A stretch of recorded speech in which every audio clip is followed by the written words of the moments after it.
ఓం శ్రీ గురుభ్యో నమః. ఓం శ్రీ మహాగణాధిపతయే నమః. ఓం శ్రీ సరస్వత్యై నమః. ఓం శ్రీ జగన్మాత్రే నమః. ఓం శ్రీ వేదవ్యాసాయ నమః. ఓం శ్రీకృష్ణ పరబ్రహ్మణే నమః.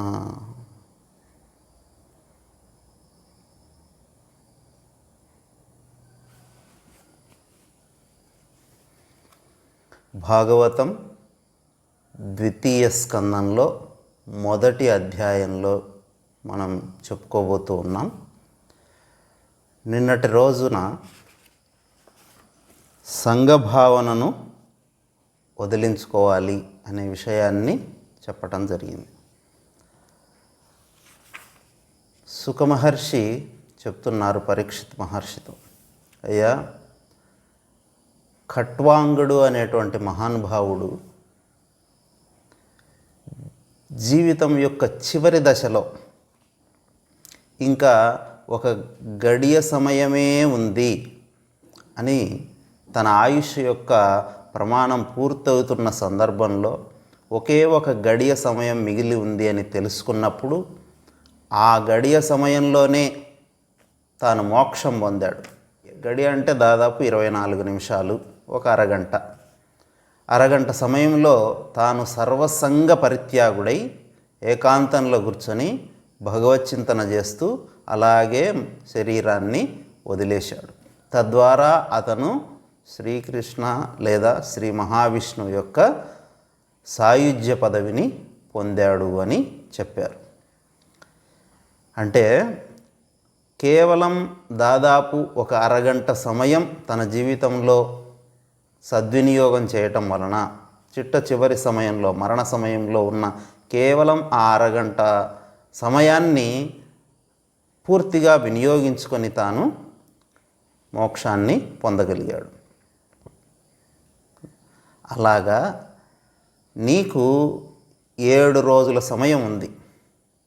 తొందరపడవలసిన అవసరం లేదు. నిర్భయంగా భగవచ్చింతనాపరుడవై ఈ 7 రోజుల సమయాన్ని సద్వినియోగం చేసుకుంటే తప్పకుండా భగవానుడి సాయుధ్యాన్ని పొందుతావు అని సుఖమహర్షి చెప్పారు. అయితే ఈ చివరి దశలో మనం చేయవలసిన సాధన అంతా ఏమిటనంటే సంఘభావన లేకుండా ఉండాలి.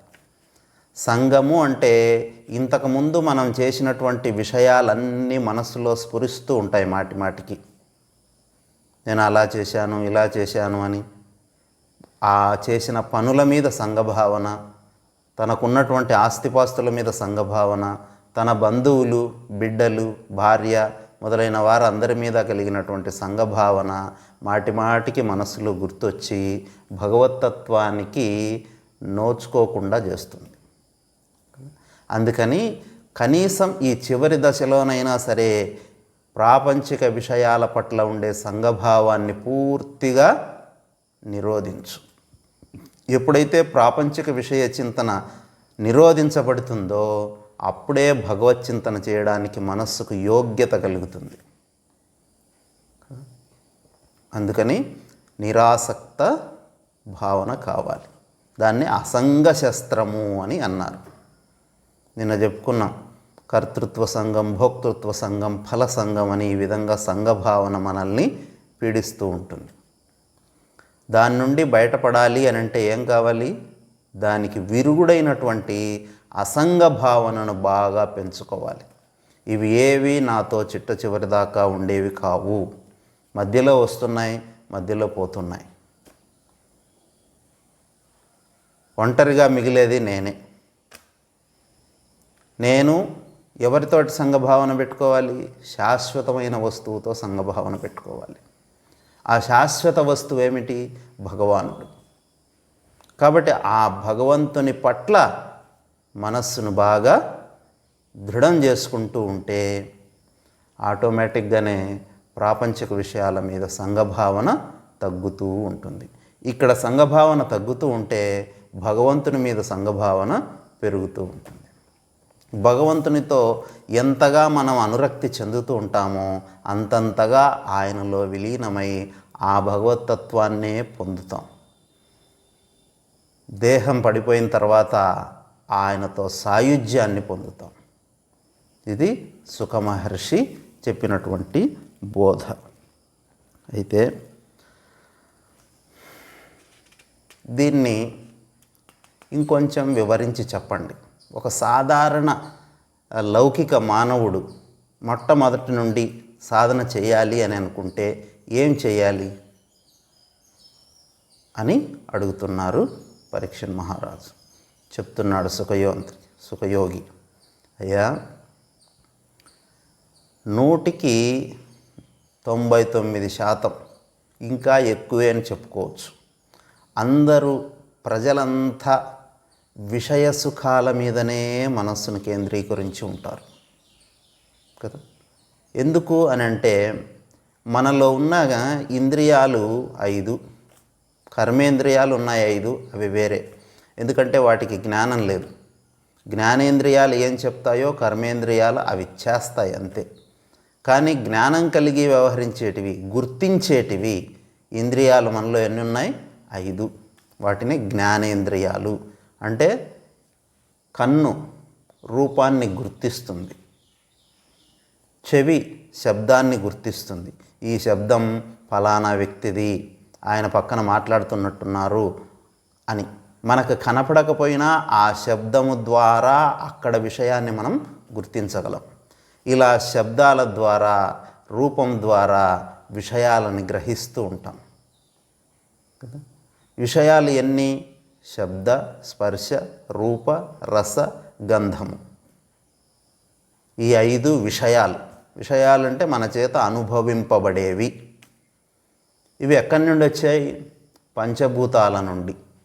పంచభూతాలు 5. పంచ అంటేనే 5 అని అర్థం.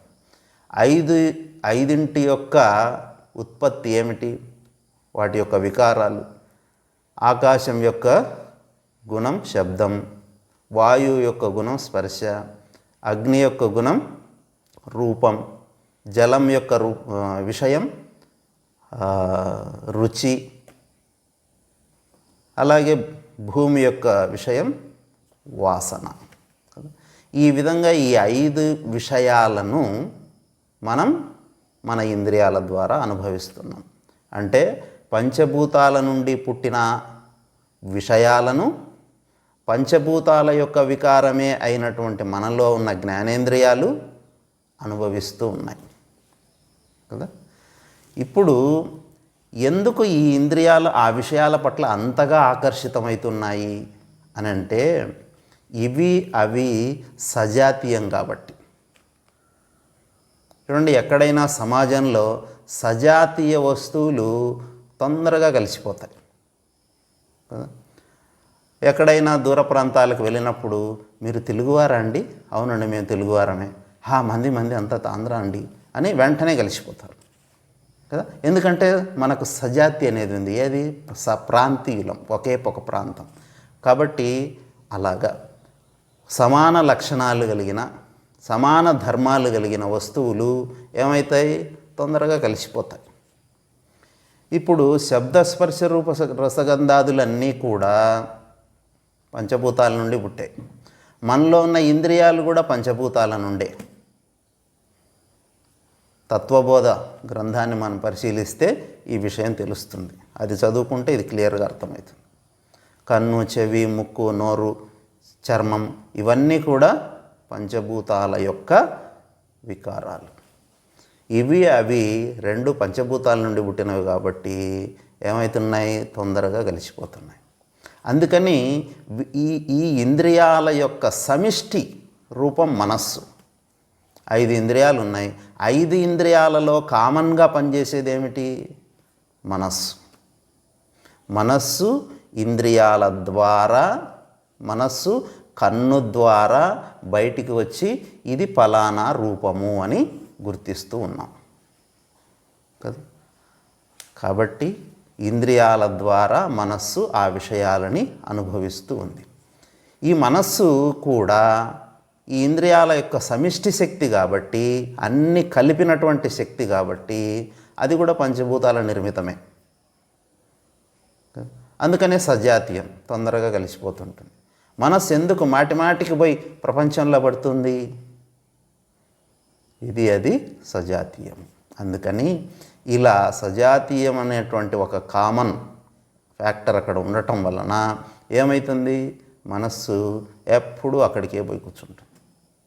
అలా మనస్సు పంచభూతాలలోనే నిర్మితమై ఉంటే, అలాగే ఉంటే మనం ప్రపంచంలో ఒక వస్తువులాగానే మిగిలిపోతాం.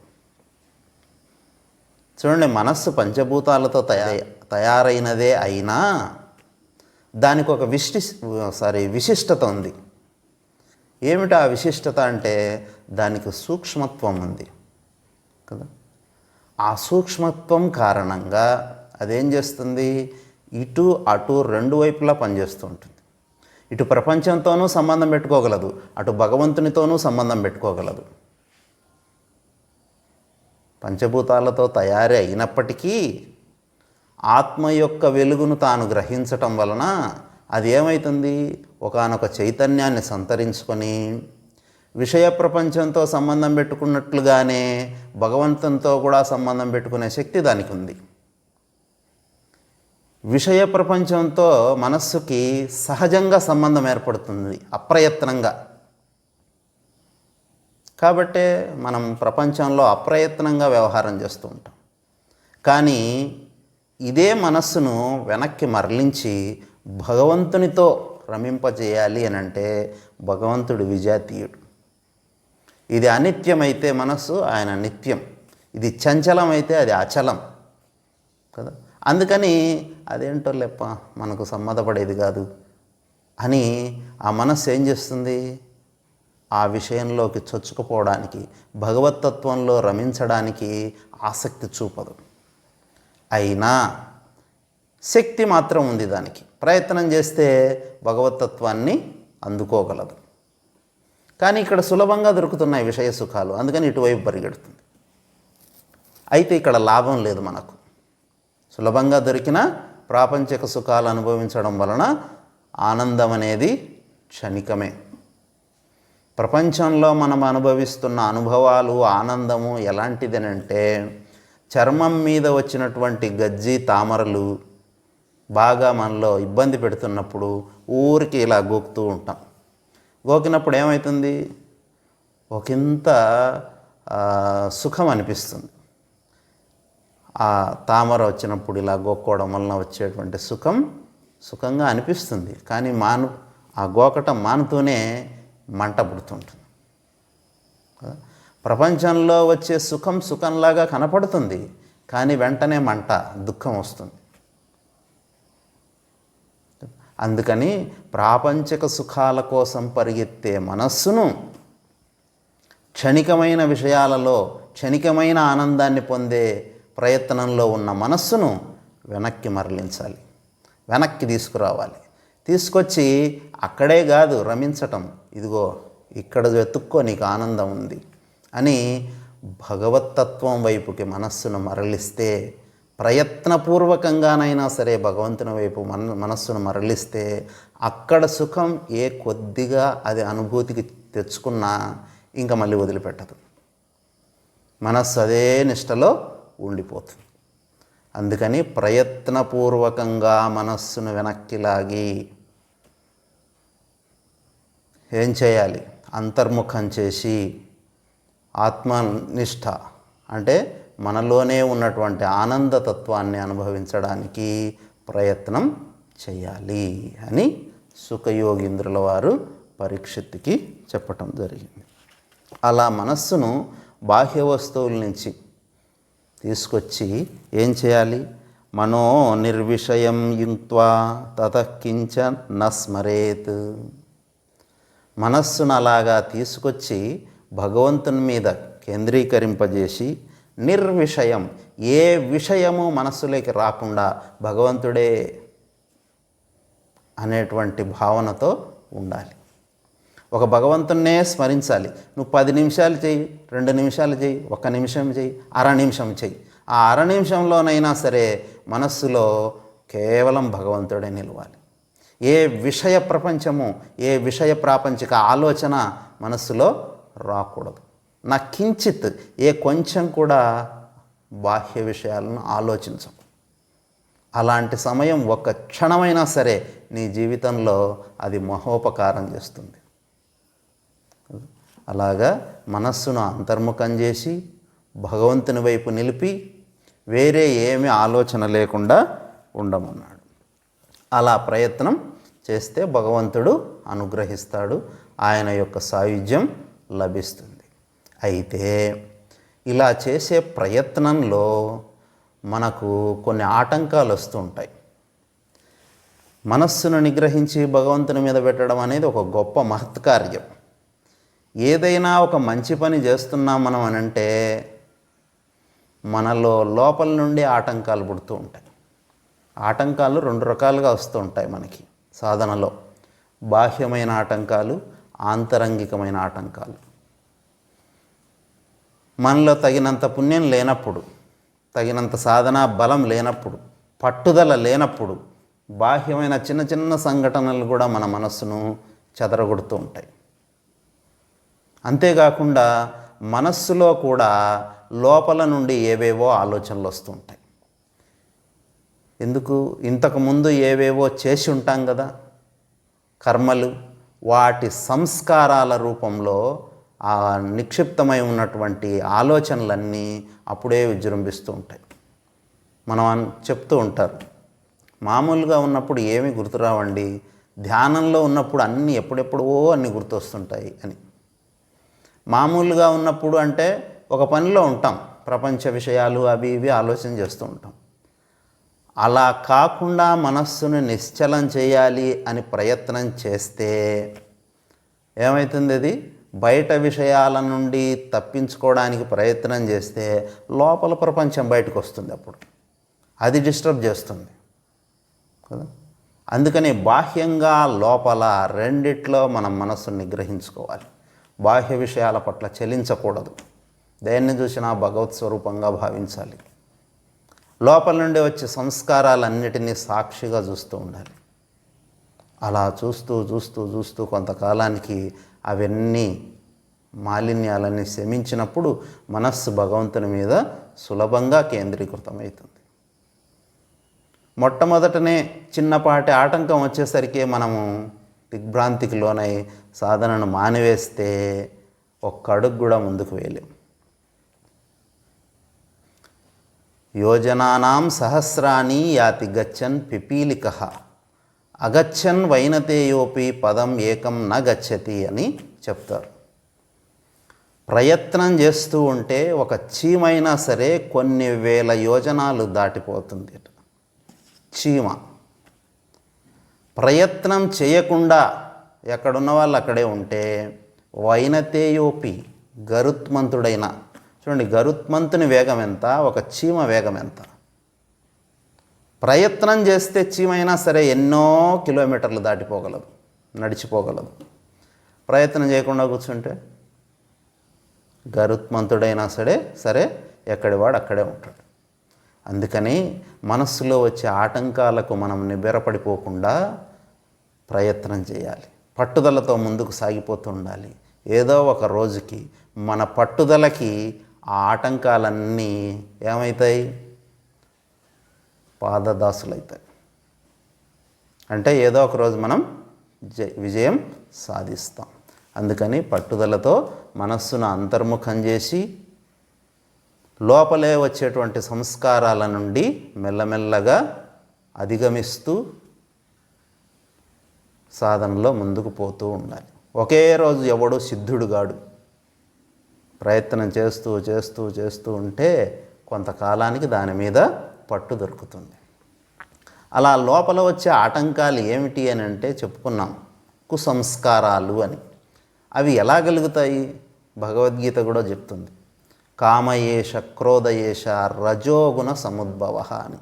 రజోగుణం ద్వారా మనలో కామము, కోరిక, క్రోధము, ఆవేశము ఇవన్నీ వస్తూ ఉంటాయి. అవి మనల్ని డిస్టర్బ్ చేస్తూ ఉంటాయి. అలాగే తమోగుణం, అదే చెప్తున్నారు.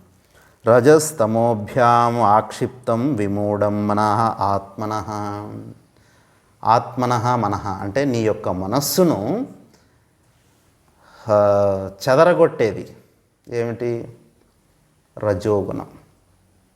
ఏకాగ్రత అనేది మనకి సాధనలో అవసరం. ఈ ఏకాగ్రత అంటే ఒకే ఒక అంశం మీద మనస్సు నిలపటం.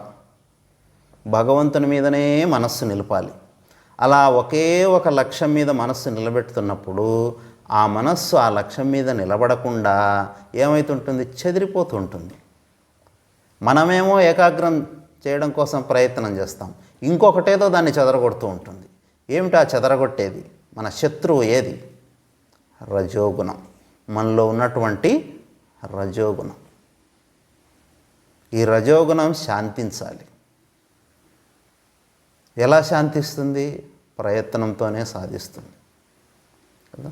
అందుకని రజోగుణము మనస్సును చెదరగొడుతూ ఉంటుంది. తమోగుణం ఏం చేస్తుంది? అసలు దాని గురించిన ప్రయత్నమే చేయకుండా చేస్తుంటుంది.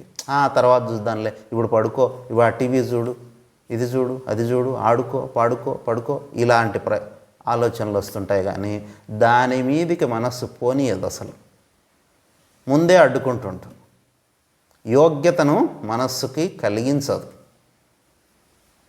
భగవంతుణ్ణి చింతించాలనే యోగ్యత, ఆలోచన మనసులోకి రానియరు. అలా తమోగుణం అలా అడ్డుకుంటుంది. రజోగుణం ఏదో అంతో ఇంతో ప్రయత్నం చేసి ప్రయత్నంలో కొంత నిలబడగలుగుతున్నాం అనేటువంటి దశకు వచ్చేసరికి ఇది చెదరగొడుతూ ఉంటుంది మనస్సుని. ఈ విధంగా తమోగుణము, రజోగుణము మనకు బద్ధ శత్రువులు. వాటిని జయించాలంటే ఏం చేయాలి? మన ఆహారపు అలవాట్లు కావచ్చు, మనస్సులోని సత్య ఆలోచనలు, ఇవన్నీ సహకరిస్తాయి. మన వ్యవహారము సత్యంగా ఉండాలి. కుట్ర కుతంత్రాలతో కూడిన మనస్సు ఉండకూడదు. అలాంటి స్వచ్ఛమైన, శుద్ధమైన, పవిత్రమైన మనస్సును మనం సాధించాలి. మనస్సులో ఏ చెడు ఆలోచనలు లేకపోతే మనస్సు ప్రశాంతంగా ఉంటుంది. చెడు ఆలోచనలు చేసేవాడికి రజోగుణము, తమోగుణము ప్రకోపిస్తూ ఉంటుంది. మనస్సులో కూడా ఎవరిని గురించి చెడుగా ఆలోచించకూడదు. అలా రజోగుణం శమిస్తుంది. తమోగుణం ఆహారపు అలవాట్లతో దాన్ని కూడా శమింపజేసుకోవచ్చు. దేనికైనా సరే శ్రద్ధ, పట్టుదల ఇవి ఉండాలి. ఈ శ్రద్ధ, పట్టుదలలతో రజోతమో గుణాలని అణిచిపెట్టి మనస్సును అంతర్ముఖం చేసుకొని భగవంతుని మీద కేంద్రీకృతం చేయాలి. ఇలా ప్రయత్నం చేసేవాడిని ధీరుడు అని అంటారట. ధీరుడు అంటే ధైర్యశాలి అని. అర్ధరాత్రి అమావాస్య రోజున శ్మశానానికి పోయి వచ్చానండి, నేను ఎంత ధైర్యవంతున్నో తెలుసా అని అన్నారనుకోండి, ఆ ధైర్యమే కాదు. మన బుద్ధిని సరైన మార్గంలో మనం నడుపుకోగలిగితే అది మన ధైర్యం. ధియం రాతి ఇతి ధీరః అన్నారు. బుద్ధిని సక్రమమైన పద్ధతిలో నడిపించటం ధీరత్వం. సక్రమమైన పద్ధతి ఏమిటి? భగవంతుని వైపుకి మరల్చటం. అలా భగవంతుని వైపు మనస్సు ఎంతంతగా ముందుకు చొచ్చుకుపోతుంటుందో అంతంతగా మన మనస్సులో ఉన్న మాలిన్యాలన్నీ ప్రక్షాళనమవుతూ ఉంటాయి, శుద్ధమవుతూ ఉంటుంది మనస్సు అని చెప్పారు. అలాగే ఇంత చెప్పిన తర్వాత పరీక్షిత్ మహారాజు ఒక ప్రశ్న వేస్తూ ఉన్నాడు. అయ్యా, మనస్సును అంతర్ముఖం చేసుకోమన్నారు, సరే, భగవంతుని మీద పెట్టమన్నారు, బాగానే ఉంది. భగవంతుడు అని అంటే ఏమిటి? ఈ మనస్సును ఎక్కడ పెట్టాలి? ఆ పెట్టే పద్ధతి ఏమిటి? దీన్ని గురించి ఇంకొంచెం వివరణగా మాకు తెలియజేయండి అని పరీక్షిత్ మహారాజు సుఖయోగేంద్రుల వారిని ప్రశ్నించటం జరిగింది. మనస్సును ఏ విధంగా ధారణ చేయాలి, ఏ విధంగా దాన్ని అంతర్ముఖం చేయాలి? ధారణ యత్ర సమ్మతః. ఇలా అంతర్ముఖం చేసిన మనస్సును ఎక్కడ కేంద్రీకృతం చేయాలి? చూడండి, ఎలా అంతర్ముఖం చేసుకోవాలి, ఆ ప్రాసెస్ ఏమిటి? ఇలా అంతర్ముఖమైన దాన్ని కేంద్రీకరించే లక్ష్యం ఉందే, ఆ లక్ష్యం ఏమై ఉండాలి? భగవంతుడని చెప్పారు. భగవంతుడంటే ఆయనకు అనంతమైనటువంటి రూపాలు, అనంతమైన గుణాలు, అనంత ఐశ్వర్యము ఉన్నాయి. అలాంటి అనంతుడైన భగవంతుణ్ణి మనం ధ్యానించాలి అని అంటే అసాధ్యం. కాబట్టి సులభంగా మాబోటి వాళ్ళు సాధన చేసుకునే విధంగా ఉండేటువంటి ఒక రూపాన్ని మాకు చూపించండి అని అడిగారు పరీక్షిత్ మహారాజు. సరే, అప్పుడు ఏం చెప్తున్నారు ఈయన? ఒక సాధారణ మానవుడి గురించి అడుగుతున్నట్లుగా ఉంది ఈ ప్రశ్న. సరే, శ్రీ సుఖ ఉవాచ జితాసనో జితశ్వాసో జితసంగో జితేంద్రియ స్థూలే భగవతో రూపే మనస్సంధారయే ధియా. ఏం చెప్తున్నారు సుఖయోగేంద్రులు? అయ్యా, జితాసన, మొట్టమొదట సాధన చేసేటప్పుడు ఏం చేయాలి అని అంటే జితాసన, ఆసనాన్ని జయించు.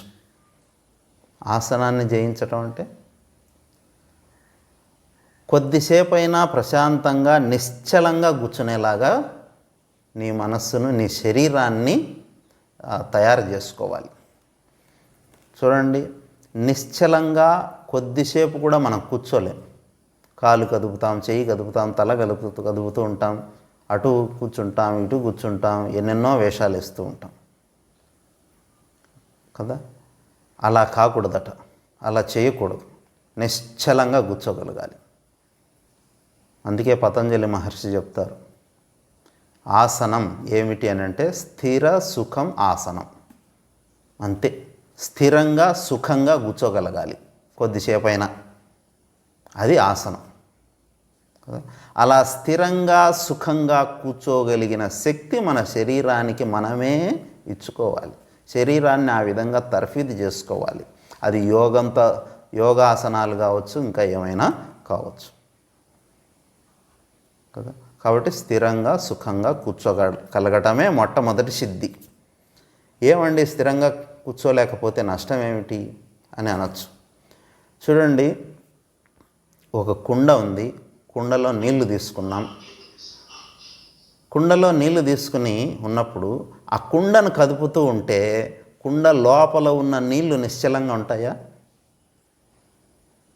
కుండ కదులుతూ ఉంటే కుండలో నీళ్లు కూడా కదిలిపోతూ ఉంటాయి. మనం నీళ్ళను కదపలేదు, నీళ్ళను కూడా తాకలేదు. మనం పట్టుకునేది కుండను మాత్రమే. కుండను కదుపుతూ ఉన్నాం. కదిపితే నీళ్ళు ఎందుకు కదలాలి? ఎందుకనంటే ఆ కుండలో ఉన్నాయి కాబట్టి కదా. అలాగే ఈ కుండ, ఈ శరీరం కదులుతూ ఉంటే ఇటు అటు అటు, ఇందులో ఉన్న మనస్సు కూడా ఏమవుతుంటుంది? కదిలిపోతూ ఉంటుంది. స్థూలమైన దాన్నే మనం నిగ్రహించలేకపోతే సూక్ష్మమైన దాన్ని ఇంకేం నిగ్రహిస్తాం? అందుకంటే స్థూలము నుండి సూక్ష్మం దాకా ప్రయాణం సాగించాలి. అది సాధనా పద్ధతి. అందుకని మొట్టమొదట స్థూలమైనటువంటి ఈ దేహమే మనల్ని ఏం చేస్తుంటుంది? భ్రాంతిలో పడేస్తూ ఉంటుంది. అత్యంత దగ్గరగా ఉన్న మన శత్రువు ఏమిటంటే దేహభ్రాంతి. దేహం మీద ప్రేమ, అభిమానము, జాగ్రత్తలు ఇవన్నీ ఉండొచ్చు. ఇదే నేను అని కూర్చోకూడదు. సరే, అది వేరే విషయం. ఇప్పుడు ఆసనాన్ని జయించటం అని అంటే స్థిరంగా సుఖంగా కూర్చోవటం. అలా కూర్చున్నప్పుడు ఏమవుతుంది? శరీరం ఏ అలజడలకి లోను కాకపోతే, శరీరం ఏ ఇబ్బందులకి లోను కాకపోతే అప్పుడు ఏమవుతుంది? శరీరం యొక్క డిస్టర్బెన్స్ మనస్సుకు ఉండదు. ఇంకా ప్రశాంతంగా కూర్చున్నాం, ఎవరో తెచ్చి చిన్న ముళ్ళు గుచ్చారు, ఏమవుతుంది? అప్పుడు వెంటనే లేచిపోతాం. ఏమి నీ మనసు ధ్యానం చేసుకుంటుంటే శరీరానికి గుచ్చుకుంటే ఏమైంది అని అంటే శరీరము మనస్సు అంతగా ఏకమై ఉన్నాయి. శరీరంలో జరిగే ప్రతి కదలిక మనస్సుకు తాకుతూ ఉంటుంది కదా. ఇది కదులుతూ ఉంటే అది ఎక్కడున్నా సరే కదులుతుంది. భగవంతుని మీద పెట్టు, ప్రపంచం మీద పెట్టు, పరిగెత్తుకుంటూ వస్తుంది దేహం దగ్గరికి. అందుకని మనస్సుకు ఒక పని పెట్టాం మనం, నిశ్చలంగాను భగవంతున్నే ధ్యానిస్తూ కూర్చో అని. ఆ పనిలో అది తనమునకలైతూ ఉంది. అలాంటప్పుడు ఇది డిస్టర్బ్ చేసింది అనుకో, ఈ శరీరం ఇటు చూసుకుంటుంది, అటు చూసుకుంటుంది, ఆ మనస్సు కష్టమవుతుంది. అందుకని దీని యొక్క డిస్టర్బెన్స్ మనస్సుకి ఏమీ లేకుండా ఉండాలనంటే దీన్ని నిశ్చలం చేసి కూర్చోవాలి కదా. అందుకనే స్థిరంగా నిశ్చలంగా శరీరాన్ని నీకు నచ్చిన ఆసనం ఏదైనా వేసుకోవచ్చు. శవాసనంలో పడుకో, ధ్యానం చేయి, చేతనైతే నిద్ర వస్తుంది అంతే. అందుకని కూర్చొని చేస్తారు. సరే, అది ఆసనాన్ని ఏర్పాటు చేసుకోవడం.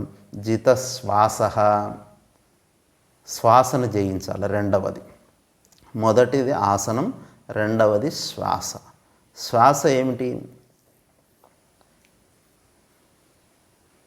మనం పీల్చేటువంటి ఈ శ్వాసను జయించటం అంటే ప్రాణాయామం చేయటం.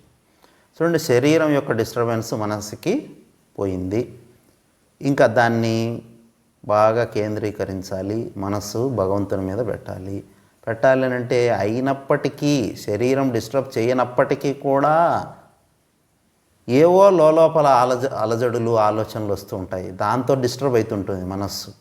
అది కూడా తగ్గాలంటే ఏం చేయాలి? ప్రాణాయామం చేయాలి. ప్రాణాయామం చేస్తే ఏమవుతుంది? మనస్సు నిశ్చలమవుతుంది. అంటే శ్వాసను నెమ్మదిగా ఆడేలాగా ప్రయత్నం చేస్తాం మనం ప్రాణాయామంలో. ఒక ముక్కు మూసుకుంటాము, ఒక ముక్కు ద్వారా గాలిని నెమ్మదిగా పీలుస్తాము, రెండవ ముక్కు ద్వారా మళ్ళీ నెమ్మదిగా వదులుతూ ఉంటాము, మళ్ళీ పీలుస్తాము, మళ్ళీ వదులుతాము. అంటే అస్తవ్యస్తంగా జరిగే శ్వాస ప్రక్రియ ఒక క్రమబద్ధంలో నిశ్చలంగా నెమ్మదిగా జరిగేలాగా ప్రయత్నం చేస్తాం. ఇలా నెమ్మదిగా శ్వాస ఎప్పుడు ఆడుతూ ఉంటుందో, చూడండి, ధ్యానంలో బాగా మనస్సు లగ్నమై ఉన్నప్పుడు శ్వాస ఆడుతుందా లేదా అన్నంత నిశ్చలంగా మెల్లగా సాగుతూ ఉంటుంది శ్వాస కదా. అట్లాగా శ్వాసను కొంచెం నెమ్మదిపరిచినప్పుడు ఏమవుతుంది? మనస్సు కూడా నెమ్మదవుతుంది. ఎందుకంటే ఆ రెండిటికి కనెక్షన్ ఉంది దగ్గర. చూడండి, మనకి కోశాలు 5. కోశాలు అంటే తొడుగులు. జీవుడు అనేటువంటి నాకు 5 తొడుగులు వేసుకొని పుట్టాను నేను. ఏమిటి 5 తొడుగులు? అన్నమయము, ప్రాణమయము, మనోమయము, విజ్ఞానమయము, ఆనందమయము అని. ఆ కోశాల మధ్యలో జీవుడు అనే పరమాత్మ ఉన్నాడు. మొట్టమొదటిది ఇక్కడ బయట నుంచి వచ్చినప్పుడు అన్నమయ కోశం, శరీరం. దాన్ని నిగ్రహించాలి. ఎలా? నిశ్చలంగా కూర్చోబెట్టాలి. ఇంక నెక్స్ట్ ఏముంది? అన్నమయం అయితేనే ప్రాణమయం కదా. ఈ ప్రాణము అంటే జీవన క్రియలు, ఉచ్ఛ్వాస నిశ్వాసలు ఏమవుతుంటాయి? అస్తవ్యస్తంగా జరుగుతూ ఉంటే కూడా మనస్సు డిస్టర్బ్ అవుతూ ఉంటుంది. అందుకని ప్రాణాన్ని కూడా ఏం చేయాలి? మెల్లగా పనిచేసేలాగా శ్వాసను తీసుకుంటూ వదులుతుంటూ ప్రాణాయామ పద్ధతిని ఆచరించాలి. ప్రాణం ఎప్పుడు నెమ్మదిగా పనిచేస్తుంటుందో మనస్సు కూడా నెమ్మదిగా పనిచేస్తూ నిశ్చలం అవుతుంది. ఎందుకనంటే ఇవన్నీ ఒక్కొక్కటి ఇంటర్లింక్ అయి ఉన్నాయి. శరీరము ప్రాణంతో ప్రాణం, మనస్సుతో మనస్సు, విజ్ఞానమయ ఆత్మతో, అది ఆనందమయ ఆత్మతో. ఒక చెట్టు, ఒక గన్నేరు చెట్టు కానీ ఏదైనా ఉంది అనుకోండి, చెట్టు చివరిలో పువ్వులు బాగా పూసాయి, కానీ చాలా ఎత్తులో ఉన్నాయి. దాన్ని పట్టుకొని పువ్వులు కొయ్యాలి, అవి అందటం లేదు. ఏం చేస్తాం? ఆ కొమ్మకే కింద ఇంకొక రెమ్మ వచ్చి ఉంటుంది, దాన్ని పట్టుకొని ఇలా లాగితే ఆ పై కొమ్మ ఏమవుతుంది? కిందికి వంగుతుంది. వంగినప్పుడు పట్టుకొని కోస్తాం. మనం కింది కొమ్మను లాగితే పై కొమ్మ ఎందుకు వంగింది? అవన్నీ ఆ కొమ్మలు ఒకదానికొకటి కనెక్ట్ అయి ఉన్నాయి కదా. అందుకని ఒకదాన్ని పట్టుకొని లాగితే ఇంకొకటి కూడా వచ్చింది, ఎందుకంటే దీనికి దానికి సంబంధం ఉంది కాబట్టి. అలాగే శరీరం ప్రాణంతో ప్రాణం, మనస్సుతో మనస్సు, విజ్ఞానంతో విజ్ఞానం, ఆనందంతో కనెక్ట్ అయి ఉన్నాయి కదా. దొరికేదాన్ని చేత పట్టుకొని దొరకని దాన్ని లాక్కోవాలి మనం. మనస్సు దొరకటంలే, మనకు పరిగెత్తిపోతోంది. ప్రాణం స్థూలం, ముక్కుతో మెల్లగా దాన్ని నిగ్రహించవచ్చు. అంతకంటే స్థూలం శరీరం. కాబట్టి ముందు స్థూలమైన దాన్ని నిగ్రహించి దానికంటే కొంచెం సూక్ష్మమైన మనస్సు కంటే స్థూలమైన ప్రాణాన్ని నిగ్రహించాలి. కాబట్టి ఆసనం స్థిరంగా ఉండాలి, ప్రాణాయామం చేయాలి రెండవది. ఈ రెండిటి యొక్క సపోర్టుతో మనస్సు నిశ్చలం అవుతుంది. తర్వాత ఏమంటున్నారు? జిత సంగః, జిత ఇంద్రియ. ఇంద్రియాలను కూడా జయించాలి. ఎంత ప్రాణాయామం చేసి ఎంత శరీరాన్ని నిశ్చలంగా పెట్టుకొని కళ్ళు మూసుకొని ధ్యానం చేస్తున్నా ఇంద్రియాలు చాలా బలమైనవి. నువ్వు కూర్చొని ధ్యానం చేస్తుంటావు, ముక్కుకు కమ్మటి వాసన వచ్చిందనుకో, వెంటనే ఏం ఆలోచన వస్తుంది? మా ఆవిడ ఈరోజు మంచి టిఫిన్ తయారు చేస్తుంది, ఈ ధ్యానం అయిపోతేనే పోయి బాగా లాగించాలి, ఈ కోరిక, ఈ ఆలోచన పుడుతుంది. దేని ద్వారా వచ్చింది అది? ఈ ఇంద్రియాలు ఆ విషయంతో కనెక్ట్ అయిపోతుంటాయి దాని ద్వారా. అందుకని ఇంద్రియాలను కూడా జయించాలి. ఒకవేళ బాహ్యంగా నువ్వు ఎన్ని జాగ్రత్తలు తీసుకొని ఒంటరిగా ఉన్నా లోపల కళ్ళు మూసుకుంటే ఏవేవో కనపడుతుంటాయి. కళ్ళు తెరుచుకుంటే బయట ప్రపంచం కనపడుతుంది, కళ్ళు మూసుకుంటే ఏదో ప్రపంచం. ఏవేవో ఎప్పుడెప్పుడో ఎవరితోనో మాట్లాడిన విషయాలన్నీ చెవులు వింటుంటాయి, అంటే అవి గుర్తొస్తుంటాయి కదా. వాటన్నిటిని కూడా ఇంద్రియాలన్నిటినీ నిగ్రహించుకోవాలి. అంటే వాటి మీదకి మనస్సు పోనీకూడదు. కాబట్టి ఇంద్రియాలతో మనస్సును డిస్కనెక్ట్ చేయాలి. తర్వాత జిత సంగః, దేని మీద సంఘభావం ఉండకూడదు. దీని గురించి ముందే మనం చెప్పుకున్నాం. సంఘం అంటే అటాచ్మెంట్. సంఘాన్ని వదిలించుకోవాలి కానీ వస్తువును వదిలించుకోవాల్సిన అవసరం లేదు. దేహం మీద సంఘభావన అటాచ్మెంట్ వదులుకోవాలి తప్ప దేహాన్నే వదులుకోమని ఏ శాస్త్రము చెప్పలేదు. ఇంటి మీద వ్యామోహం లేకుండా చూసుకోవాలి కానీ ఇంటినే వదిలేసి చెట్టు కింద కూర్చో అని మాత్రం శాస్త్రం చెప్పలేదు కదా. అలాగా ఆ సంఘభావనని మనం సాధించాలి. ఇప్పుడు ఎన్ని చెప్పుకున్నాం? ఆసనము, ప్రాణాయామము, ఇంద్రియ నిగ్రహము, సంఘాన్ని త్యజించటం. ఈ 4 సాధించి తర్వాత ఈ బలముతో, ఈ సపోర్టుతో మనస్సును భగవంతుని మీద కేంద్రీకరించాలి.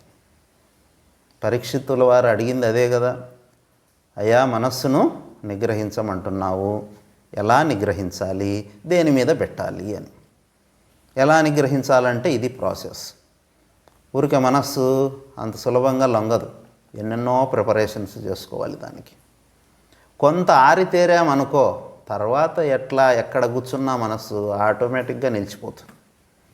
ప్రాథమిక స్థాయిలో ఇన్ని జాగ్రత్తలు అవసరం. సరే, ఇది ఒక సాధన. తర్వాత దేని మీద పెట్టాలి మనస్సును అని అంటే, స్థూలే భగవతో రూపే మనస్సంధారయేధ్య, భగవంతుని యొక్క స్థూలమైనటువంటి రూపం మీద మనస్సును కేంద్రీకరించు. భగవంతుని యొక్క ఒకానొక రూపం, ఆ రూపం మీద మనస్సు నిలపాలి. ఎందుకంటే మనస్సుకి బాగా అలవాటైపోయింది రూపము నామము తలుచుకోవటం. నిరాకారం మీద మనస్సు నిలపాలి అని అంటే కష్టం. అందుకని రూపాల మీదనే పెట్టు మనస్సు. అయితే ఇదిగో బాహ్యమైన రూపాలు కాదు, ఏంటి, భగవద్రూపం మీద మనస్సుని పెట్టు. కాబట్టి ఇప్పుడు సాధన ప్రక్రియ ఏమిటంటే అంతర్ముఖం అవ్వటం. అంతర్ముఖం అవ్వడానికి సపోర్ట్ చేసేవి ఇదిగో ఈ ముందు చెప్పిన ఆసనము, ప్రాణాయామం ఇలాంటివి. దేని మీద పెట్టాలి? భగవంతుని యొక్క ఒక దివ్యమంగళ రూపాన్ని సెలెక్ట్ చేసుకొని నీకు నచ్చిన విగ్రహం మీద మనస్సును కేంద్రీకరించు. అందరికీ కామన్గా ఉపయోగపడేటువంటిది మహత్తరమైన ఉపాసన ఏదైనా చెప్పండి అని అంటావా? నన్ను అడిగితే స్థూలమైన రూపం భగవంతునికి ఏమిటి అని అంటే, ఇదిగో కనపడే ఈ ప్రపంచమే ఆయన యొక్క దివ్యమంగళ రూపం. ఇంతకు మించిన రూపం ఇంకోటి నేను చెప్పలేను. మిగతా రూపాలు ఉండొచ్చు, రాముడు, కృష్ణుడు అని. ఇది మొట్టమొదటి రూపం. తర్వాత వచ్చిన రూపాలు అవన్నీ కూడా. భగవంతుడు మొట్టమొదట అవతరించిన అవతారం ఏమిటి అని అంటే, ఇదిగో ఈ విశ్వమే. కృష్ణ పరమాత్మ కూడా భగవద్గీతలో ఏం చెప్తారు? నా యొక్క రూపము, నా ఐశ్వర్యము చూడు అని ఏం చూపించాడు ఆయన? విశ్వరూప సందర్శనం చేశాడు. విశ్వమే నా రూపం అని చూపించాడు. అంటే భగవంతుడి యొక్క మొట్టమొదటి రూపం విశ్వం. అది ఆయన మొదటి అవతారం. అందుకే విష్ణువును స్తుతిస్తూ విశ్వం విష్ణుర్వషట్కారో, మొట్టమొదటి నామం ఏమిటి? మొట్టమొదటి రూపం ఏదో దాని పేరే మొట్టమొదటి నామం. మొట్టమొదటి ఆయన రూపం విశ్వం, దాని పేరు మొట్టమొదట స్మరించడం జరిగింది విష్ణు సహస్రనామాలలో. అందుకని ఈ విశ్వమే భగవంతుని యొక్క అసలైన రూపం. అందుకే చెప్తున్నాడు స్తవిష్టస్య స్తవీయసాం. ఈ విశ్వము పెద్దదానికంటే కూడా, ప్రపంచంలో ఏదైనా నువ్వు చూసి ఇది పెద్దదండి అన్నావు అనుకో, అంతకన్నా పెద్దది ఏమిటి? ఇదిగో ఈ బ్రహ్మాండం. యావత్ బ్రహ్మాండము ఆయన శరీరమే అని చెప్తున్నాడు. నీకు ఏదేదైతే కనపడుతూ ఉందో, ఏదైతే భూతకాలంలో ఉందో, ఏదైతే ఇప్పుడు ఉందో, ఏదైతే భవిష్యత్తులో ఉంటుందో, ఈ బ్రహ్మాండం అంతా కూడా ఆ భగవంతుని యొక్క దివ్యమంగళ విగ్రహము. దీని మీద మనస్సును కేంద్రీకరించు అని అన్నాడు. ప్రపంచంలో కనపడే రూపనామాలన్నీ భగవంతుని రూపమే. అందుకని ఒక చెట్టును చూసినా, ఒక జంతువును చూసినా, ఒక మనిషిని చూసినా, ఒక క్రిమి కీటకం ఏది చూసినా సరే అది భగవద్రూపంగా భావించాలి. ఎందుకనంటే బ్రహ్మాండమంతా ఆయన శరీరం అయినప్పుడు ఇవన్నీ ఆయన శరీరంలోని అవయవాలు. ఒక శరీరం ఉంది మనకు. ఈ శరీరంలో ఎన్ని అవయవాలు లేవు? కన్ను, చెవి, ముక్కు, నోరు, గుండె, ఊపిరితిత్తులు, లివరు, అది ఇది ఎన్నెన్నో ఉన్నాయి. ఇన్నిటినీ కలిపితే ఒక దేహమైంది కదా. ఈ దేహంలో వేటి పని అవి చేసుకుంటున్నాయి. ఊపిరితిత్తుల పని ఊపిరితిత్తే, గుండె జోలికి పోదు. అది నీ పని నేను చేసి పెడతానని అంటుందా? అన్నది. గుండె పని గుండె చేసుకుంటూ ఉంటుంది కదా. ఈ విధంగా ఒక్కొక్కటి ఒక్కొక్క పనిలో, ఒక్కొక్క రంగంలో తలమునకలై పని చేస్తూనే ఉంటాయి రాత్రింబగళ్ళు. అట్లానే ప్రపంచంలో కూడా ఒక్కొక్క ప్రాణి ఒక్కొక్క పనిలో నిమగ్నమైపోయి ఏదో పరిగెడుతూ ఉంటుంది. ఇదంతా కలిపితే ఆయన శరీరం. అందుకని ఈ బ్రహ్మాండమే భగవంతుని యొక్క దివ్యమంగళ రూపంగా భావించి అణువణువు ఆయననే తలంచుకుంటూ ఎక్కడ చూసినా నీకు ఏదో ఒక రూపం కనపడుతుంటుంది, అదే భగవంతుడని ఆలోచిస్తే, ఆ భావన చేస్తే నిత్యము భగవంతుడు మనకు కనపడుతూనే ఉంటాడు. చూడండి, భగవంతుడు క్షణక్షణము మనకి దర్శనం ఇస్తూనే ఉన్నాడు. ప్రపంచ రూపంలో బోధ కూడా చేస్తున్నాడు. ప్రపంచ రూపంలోనే ఒక చెట్టుగా నిలబడి మనకు ఒక బోధ చేస్తూ ఉంటాడు. చూడరా, నేను వర్షం కురుస్తున్నా, ఎండ వస్తూ ఉన్నా చెక్కు చెదరకుండా అలాగే నిలబడి నిశ్చలంగా ఉంటాను. నా పని నేను చేసుకుంటుంటాను. నువ్వు కూడా అలాగే ఉండు. నీ పని ఏమిటి అసలు? శారీరక భోగాలు అనుభవించడమే నీ పని. భగవంతుని చింతించటం. ఆ చింతించే పనిలో నాలాగా స్థిరంగా ఉండు. బాహ్యంగా ఎండ వస్తుంది, చలి వస్తుంది, వర్షం వస్తుంటుంది, వాటన్నిటినీ నేను సహిస్తాను, బెదిరిపోను. అలాగే బాహ్యమైనటువంటి ఆటంకాలు ఎన్నైనా రానిగాక వాటన్నిటినీ లెక్క పెట్టకుండా నీ లక్ష్యంలోనే నీ మనస్సు నిలుపు అని ఒక చెట్టు కూడా మనకు హితోపదేశం చేస్తూ ఉంటుంది. ఒక సముద్రం కూడా మనకు ఒక హితోపదేశం చేస్తూ ఉంటుంది. నాలో ఒక గడ్డి పోచ వచ్చి పడిందా, వెంటనే బయటికి కొడతానేమనుకున్నావో. ఎందుకో తెలుసా? ఈరోజు చిన్న గడ్డి పోచ కదా అని నేను అవకాశం ఇస్తే రేపు దాని ఫ్రెండ్ వస్తాడు, వాని కుటుంబం అంతా వస్తుంది, మొత్తం దిబ్బ అయిపోతుంది సముద్రం అంతా. అందుకనే చెడు ఏ ఒక్కటి కొంచెం నాలో ప్రవేశించిన వెంటనే బయటికి కొట్టేస్తాను అని సముద్రం మనకి హితోపదేశం చేస్తుంది. అంటే నువ్వు కూడా నాలాగే ఉండి నీ మనస్సు అనే సముద్రంలోకి ఎలాంటి విషయ చింతన చొరబడకుండా కేవలం భగవత్ చింతనతోనే జీవితం సాగించు. అయ్యా మేము ఉద్యోగం చేస్తున్నాం, వ్యాపారం చేస్తున్నాం, మాకెక్కడ కుదురుతుంది ఇవన్నీ అంటారేమో. అవన్నీ అలాంటి పనుల్లో ఉండేవాళ్ళు కుదిరినప్పుడే చేయండి. బాధ్యతలన్నీ అయిపోయి ఒక వయస్సు వచ్చిన తర్వాత ఇంకేం పనింది మనకు? మనవడితో ఆడుకోవటం, ఆస్తులు అవి అవి అన్నీ లెక్కలేసుకుంటూ కూర్చోవటం, ఇవే నా పనులు. చేయవలసిన పని ఇది కదా. అందుకని విశ్వమే భగవంతుని యొక్క దివ్యమంగళ స్వరూపం. ఆ విశ్వం మీద ఏది, ఒక చెట్టును చూడు భగవంతుడే అనుకో, ఒక మనిషిని చూడు భగవంతుడే అనుకో, చీమ ప్రాకిపోతుంది అది భగవంతుడే అనుకో. ఇలా మనం స్మరిస్తూ ఉంటే, భావిస్తూ ఉంటే నిత్యము భగవంతునికి దగ్గరగా ఉన్న వాళ్ళం అవుతాం మనం. భగవంతుని ఒళ్ళో ఉన్నాను నేను అనుకోవచ్చు. ఇంకా భూమి కూడా ఆయనే కదా, బ్రహ్మాండం అంతా ఆయనే అయినప్పుడు భూభాగం కూడా ఆయనే, సూర్యుడు ఆయనే, చంద్రుడు ఆయనే, నక్షత్రాలు ఆయనే. భగవద్గీత చెప్పిందంతా ఇదే. ఎక్కడున్నాం ఇప్పుడు మనం? ఆయన యొక్క ఒళ్ళో కూర్చొని ఉన్నాం. తండ్రి ఒళ్ళో కూర్చున్న వాడికి భయం ఏమిటి, దిగులేమిటి కదా. ఆ భావనతో ప్రపంచాన్ని నువ్వు చూడు, భగవద్భావనతో ప్రపంచాన్ని చూడు. అది ధారణ, అదే భగవంతుడు కదా. కాబట్టి మనస్సును విషయ ప్రపంచం నుంచి వెనక్కి తీసుకురావటం సాధన, దాని మీద భగవంతుని మీద పెట్టడం నీ లక్ష్యం. భగవంతుడు ఎక్కడున్నాడు ఇప్పుడు?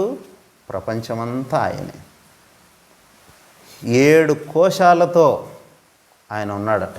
శరీరం 5 కోశాలు మనకు అన్నమయం, ప్రాణమయం, మనోమయం, విజ్ఞానమయం, ఆనందమయం. 5 కోశాలలో ఈ జీవుడు ఉన్నాడు అని చెప్పుకుంటున్నాం. ఆయన మనకన్నా పెద్దవాడు కదా, కాబట్టి ఆయనకు 2 కోశాలు ఎక్స్ట్రా. ఏమిటి అవేనంటే పంచభూతాలు 5, సమష్టి అహంకారము, సమష్టి బుద్ధి. ఆ 2, 5 పంచభూతాలు, 5 సమిష్టి అహంకారము, సమిష్టి బుద్ధి. ఈ 7 కోశాల చేత నిర్మితమైనటువంటి ఈ ప్రపంచం అనే శరీరంలో ఆయన నిత్యము విరాజమానంగా వెలిగిపోతూ ఉంటాడట. ఆ ప్రపంచ రూపంలో ఉన్నటువంటి భగవానుణ్ణి ధ్యానం చేస్తే మెల్లగా ఏమవుతాడు? వాడు భగవత్ స్వరూపాన్ని పొందుతాడు. ఇప్పుడు భగవంతుడు నాకు దర్శనం ఇవ్వలేదే అని చింతించాల్సిన అవసరం లేదు. క్షణక్షణము భగవంతుడు దర్శనం ఇస్తున్నాడు. ఏ రూపం అయితేనేమి, అన్నీ ఆయన రూపాలే కదా. ఆయన శంఖం, చక్ర, గద పట్టుకునే కనపడాలనా? శంఖము, చక్రము, గద పట్టుకున్నటువంటి రూపం ఒకానొక కాలంలో ఒక కృష్ణుడుగా అవతరించాడు. దాన్ని కూడా వదిలేశాడు, వెళ్ళిపోయాడు. ఈ అవతారం ఇట్లే ఉంటుంది ఎప్పటికీ, సృష్టి ఉన్నంత వరకు. ఇది ఆయన ఒరిజినల్ రూపం. ఇంతకన్నా ఒరిజినల్ నిరాకారం. కాబట్టి అది మూల రూపమైనటువంటి భగవంతుణ్ణి, విశ్వాకారంలో ఉన్నటువంటి భగవంతుణ్ణి, శ్రీకృష్ణుడే స్వయంగా విశ్వరూపమే నా రూపం అని చెప్పినటువంటి ఈ దివ్యమంగళ రూపాన్ని నీ ధ్యానానికి లక్ష్యంగా పెట్టుకో అని చెప్పాడు. అంటే ఎక్కడెక్కడికి మనస్సు పోతే అక్కడక్కడంతా భగవంతున్నే చూడు అని చెప్పింది భగవద్గీత కూడా. చిన్నపిల్లవాడంటే మమకారం, ప్రేమ, వాడిని భగవంతునిగా చూసుకో. నా కొడుకు, నా బిడ్డ అనేదానికంటే కూడా ప్రేమించు, భగవంతుడిగా ప్రేమించు. కృష్ణుడు మళ్ళీ ఇలా పుట్టాడండి మా ఇంట్లో అనేటువంటి భావనతో ఆ పిల్లవాడికి సేవలు చేయి. భగవంతునికే సేవలు చేసినంత లాభం కలుగుతుంది అని చెప్పారు. తర్వాత ఇంకా విశ్వరూపాన్ని వర్ణిస్తూ ఈ ప్రపంచంలో నదులు ప్రవహిస్తూ ఉన్నాయి. ఈ నదులన్నీ కూడా ఆయన శరీరంలో, విశ్వ శరీరంలో రక్తనాళాలట, రక్తనాడులు. చూడండి, మన శరీరంలో రక్తనాళాలు ఉన్నాయి. ఆయన శరీరంలో ఉన్నటువంటి నాడులు ఏమిటి అని అంటే నదులు. గంగా నది, కావేరి, గోదావరి, కృష్ణ, ఈ తుంగభద్ర, ఇవన్నీ ఆయనలో ప్రవహించే, ఆయన శరీరంలో, విశ్వ శరీరంలో ప్రవహించేటువంటి నాడులు. కాబట్టి ఇప్పుడు మనం ఏ నదిని చూసినా దాని పట్ల నిర్లక్ష్య భావంతో అక్కడ మలమూత్రాలు విసర్జన చేయటము, అపవిత్రం చేయడము, ఎంగిలి వేయడము, ఇట్లాంటివన్నీ ఏమీ చేయకూడదు. ఎందుకంటే అది భగవత్ స్వరూపం. అలాగా. అంతేకాకుండా కనపడే చెట్లన్నీ కూడా ఆయన ఒంటి మీద ఉన్నటువంటి వెంట్రుకలట. మన శరీరం మీద వెంట్రుకలు వస్తూ ఉంటాయి. ఆ విశ్వ శరీరం, ఇది పిండ శరీరం. ఆయన ఉన్నటువంటిది విశ్వ శరీరం, సమిష్టి శరీరం. ఆ శరీరంలో వెంట్రుకలు ఏమిటంటే ఈ చెట్లన్నీ కూడా. అందుకే రుద్రంలో చెప్తారు హరికేశాయోపవీతిని. హరికేశములు, కేశములు అంటే వెంట్రుకలు. హరి అంటే హరి అని కాదు, అక్కడ విష్ణు అని కాదు, హరితవర్ణము అని అంటారు. హరితవర్ణం అంటే ఆకుపచ్చ రంగు అని. కాబట్టి ఆకుపచ్చ రంగు కలిగినటువంటి వెంట్రుకలు కలిగిన వాడా అని రుద్రంలో శివుణ్ణి స్తుతించడం జరుగుతుంది. ఆకుపచ్చని రంగు కలిగిన వెంట్రుకలు ఏమిటివి? ఈ చెట్లన్నీ కూడా. ఎక్కడెక్కడ చిన్న గడ్డి పొద కావచ్చు, ఒక మహావృక్షం కావచ్చు, పొదరిల్లు కావచ్చు, ఇవన్నీ కూడా ఆయనలో శరీరంలో ఉద్భవించినటువంటి వెంట్రుకలు. ఈశ్వరుని యొక్క కేశములు చూడండి, ఇంతకుముందు రోమాలు అనుకున్నాం. శరీరం మీద ఉన్నటువంటి వెంట్రుకల్ని రోమాలు అని అంటారు. తల మీద ఉన్న వెంట్రుకల్ని ఏమంటారంటే కేశాలు అని అంటారు. ఆ కేశాలు ఏమిటి ఆయనకి అని అంటే మేఘాలే కేశాలట. అంబువాహాన్ అంటే అంబు అంటే నీరు అని, అప్పు అంటే నీరు, వాహన్ అంటే వాహకం, నీటిని తీసుకొచ్చేవి. ఏంటివి? మేఘాలు. నల్లటి కారు మబ్బులు ఆయన తల మీద ఉన్న వెంట్రుకలట. చూడండి, మన వెంట్రుకలు గాలికి అలా ఊగుతూ ఉంటాయి, ముంగురులు ఆడుతూ ఉంటాయి కదా. కొంతమంది బాగా వెంట్రుకలు పెరిగినప్పుడు గాలి వీస్తే ఏమవుతుంది, అలా రెపరెపలాడుతూ ఉంటాయి. మేఘాలు కూడా గాలి వీచినప్పుడు ఏమవుతాయి, అలా రెపరెపలాడుతూ ఉంటాయి. అందుకని ఆ నల్లటి మేఘ సముదాయాన్ని తల మీద వెంట్రుకలుగా పోల్చారు. ఎవరికి అవి వెంట్రుకలు? భగవానుడికి. అలాగే ఆయన కట్టుకునే వస్త్రాలు ఏమిటి? సంధ్యాకాలమే ఆయన వస్త్రం. పూర్వ సంధ్యలో ఆయన వస్త్రాలు బంగారు వర్ణంలో మెరిసిపోతూ ఉంటాయి. చూడండి, పూర్వ సంధ్య అంటే సూర్యోదయం సమయంలో కిరణాలు ఏ విధంగా ఉంటాయి? బంగారు వర్ణంలో ఉంటాయి. మధ్యాహ్న సమయంలో తెల్లగా ఉంటాయి, అస్తమించే సమయంలో ఎర్రగా ఉంటాయి. కాబట్టి ఈ ఎరుపు, తెలుపు, పసుపు రంగులతో కూడినటువంటి ఈ వర్ణం ఏదైతే ఉందో అదే ఆయనకు వస్త్రాలు. ఆ విధంగా భావన చేసుకోవాలి మనం. అంతేకాకుండా అవ్యక్తము ఆయన యొక్క హృదయం. అవ్యక్తం అంటే ప్రకృతి, ప్రకృతే ఆయన యొక్క హృదయము. మనస్సు ఎవరు ఆయనకి? చంద్రుడే ఆయనకు మనస్సు.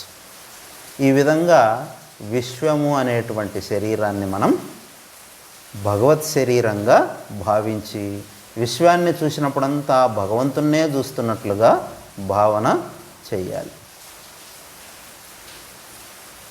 ఒక మహానుభావుడు అంటారు, శైలంబులు శల్యంబులు వార్తులు పిచండములు సన్నదములు నాడీజాలములు కాలాబ్రదలములు వాలములు విశ్వతనువర్తినగు నాకు అన్నాడు. విశ్వమే తనువుగా కలిగినటువంటి నాకు అవయవాలు ఏమిటి అని అంటే శైలంబులు శల్యంబులు. శల్యము అంటే ఎముక. ఆ ఎముకలు, శరీరంలో ఉన్న ఎముకలు ఏమిటట ఆయనకు? విశ్వ శరీరంలో ఉన్నటువంటి ఎముకలు శైలంబులు, పర్వతాలే ఆయనకు ఎముకలు. వార్తులు పిచండములు. వార్తి అంటే సముద్రం, సముద్రమే ఆయనకు కడుపు. ఎవరికి? విశ్వరూపంలో ఉన్నటువంటి భగవానుడికి. ఎందుకు చెప్పారు ఆ విధంగా సముద్రమే కడుపు అని? చూడండి, మన ఒంట్లో 75% నీరే ఉంటుంది అని చెప్తారు కదా. కాబట్టి సముద్రం అంతా నీరు, అదే ఆయన యొక్క ఉదరస్థానం. సన్నదములు నాడీజాలములు, ఇప్పుడే చెప్పుకున్నాం. నదులన్నీ ఉన్నాయే ఆయన యొక్క నాడీజాలములు. కాలాబ్రదలములు వాలములు, నల్లగా ఉన్నటువంటి ఆ కారు మబ్బులు ఆయనకు వెంట్రుకలట. ఈ విధంగా విశ్వమే నా శరీరము అని చెప్పటం జరిగింది.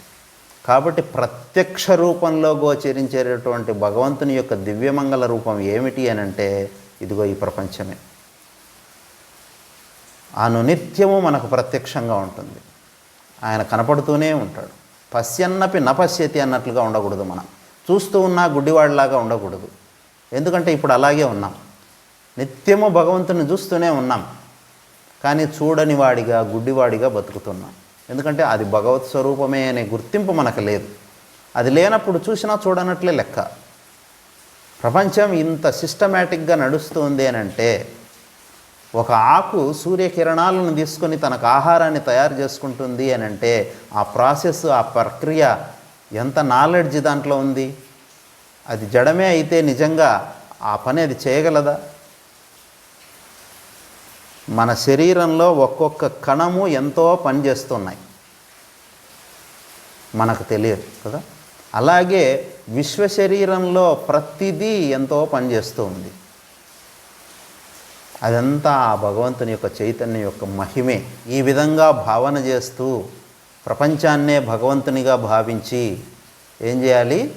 నిత్యము ఆయన యొక్క ధారణ చేయాలి. మనస్సులో భగవానుని యొక్క ధారణ చేయాలి. అది తప్ప ఇంకా వేరే ఆలోచన పెట్టుకోకూడదు. ఇవన్నీ ఎవరికి చెప్తున్నాడు? ఇంకా కొద్ది రోజుల్లో మరణానికి ఆసన్నమై ఉన్నటువంటి పరీక్షిత్తుకు చెప్తున్నారు. అలాగే మనందరికి కూడా చెప్తున్నాం. బాధ్యతలన్నీ తీరిన తర్వాత ఇంకా మనం చేయవలసిన పని ఏమిటి? రోజులు లెక్క పెడుతూ కూర్చోవటం కదా. అలా రోజులు లెక్క పెట్టడం కంటే భగవంతుని ఈ విధంగా ధ్యానం చేసుకుంటే చివరి సమయంలోనైనా సరే చరితార్థం అవుతుంది ఈ జీవితం. అందుకనే విశ్వాన్ని భగవంతునిగా భావించి ఆ కనపడే భగవంతుని మీద మనస్సును కేంద్రీకరించి, ఏమిటండి ఆ కనపడే ప్రపంచం మీద మనసును కేంద్రీకరించడం అంటే ఎలాగా? కనపడే ప్రతిదీ భగవత్ స్వరూపమే అన్న భావనతో చూడడం. ఒక ఇంటి ముందర ఒక మొక్క పెంచుకున్నాం. ఆ మొక్కను మనం ఇది గులాబీ మొక్క, గులాబీ పువ్వు పూస్తుంది, ఎంత అందంగా ఉందో అని అనుకుంటాం. కానీ ఆ అందం ఎక్కడి నుండి వచ్చింది? ఆ మట్టిలో నుండే వచ్చింది. ఆ మట్టిలో ఎన్ని మొక్కలు మొలవటం లేదు. ఒక్కొక్క మొక్క ఒక్కొక్క అందాన్ని బయటికి తీసుకొస్తుంది. ఎంత విశిష్టత కదా. ఇదంతా భగవంతుని యొక్క లీల కదా. అందుకని ఆయన శరీరంలో ఆయన మహిమను చూస్తూ మనం ధ్యానం చేయాలి. విశ్వం ఆయన శరీరం. ఆయన శరీరంలోనే ఎంతో మహిమ కనపడుతుంది. నిజంగా ఆయనలో ఎంత మహిమ ఉందో చెప్పలేం. అందుకే భగవద్గీత ఆశ్చర్యవత్ పశ్యతి కశ్చిదేనం ఆశ్చర్యవత్ వదతి తదైవ చాన్యః అన్నారు. ఆ భగవంతుని గురించి నిజంగా చెప్పాలంటే ఆశ్చర్యం. ఋషీశ్వరులు కూడా ఆశ్చర్యపోతూ ఉంటారు ఆ భగవతత్వాన్ని తలుచుకొని. ఎందుకు?